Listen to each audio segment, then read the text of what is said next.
સુરત શહેર cyber crime સેલને મોટી સફળતા મળી છે। સસ્તા દરે એર ટિકિટ આપવાને બહાને લાખોની ઓનલાઈન છેતરપિંડી કરનાર મુખ્ય આરોપીને બેંગ્લોરથી ઝડપી પાડવામાં આવ્યો છે।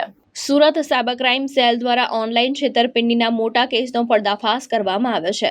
આ કેસમાં આરોપીઓએ ફરિયાદીને અન્ય વેબસાઇટ કરતાં સસ્તા દરે એર ટિકિટ બુક કરી આપવાનું કહી 15 ગ્રાહકો માટે કુલ 45 ટિકિટ બુક કરાવી હતી। ટિકિટના નામે અલગ અલગ બેંક એકાઉન્ટમાં કુલ 8,17,550 ટ્રાન્સફર કરાવવામાં આવ્યા હતા, પરંતુ આરોપીઓએ બનાવટી ઇલેક્ટ્રોનિક ટિકિટ મોકલી છેતરપિંડી કરી હતી, જેમાંથી માત્ર ₹50,000 પરત આપ્યા હતા અને બાકીના ₹7,67,550 પરત ના આપતા ફરિયાદીએ સાયબર ક્રાઇમ હેલ્પલાઇન નંબર 1930 પર ફરિયાદ નોંધાવી હતી। પોલીસે ટેકનિકલ તપાસ હાથ ધરી આરોપી સુધી પહોંચીને ટીમને બેંગ્લોર મોકલી હતી ને જ્યાંથી મુખ્ય આરોપી હુમાયુ કબીરને ઝડપી પાડવામાં આવ્યો છે। આ આરોપી સામે ભારતીય ન્યાય સંહિતા તેમજ ઇન્ફોર્મેશન ટેકનોલોજી એક્ટ 2000 હેઠળ ગુનો દાખલ કરી કાયદેસરની કાર્યવાહી હાથ ધરવામાં આવી છે। પોલીસે લોકોને સાવચેત રહેવા અને ઓનલાઈન ટ્રાન્ઝેક્શન કરતા પહેલા ચકાસણી કરવાની અપીલ કરી છે।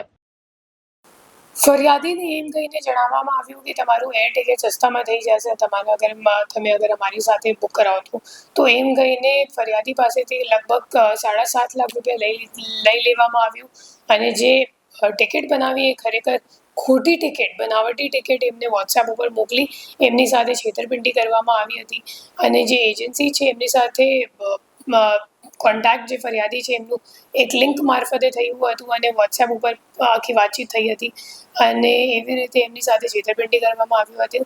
આ જે આરોપી છે એમને અમે લોકોએ બેંગ્લોર ખાતેથી ધરપકડ કર્યું છે અને છેલ્લા 1.5 વર્ષથી એ જ કામ કરે છે। એના સિવાય પોતાનું અકાઉન્ટ પણ ભાડે આપે છે સાયબર ફ્રોડના કામગીરી માટે અને એમના ખાતા ઉપર અમે લોકોને હાલ સુધીમાં કુલ 6 NCRP કમ્પ્લેન પણ મળ્યું છે આ ફરિયાદ સિવાય।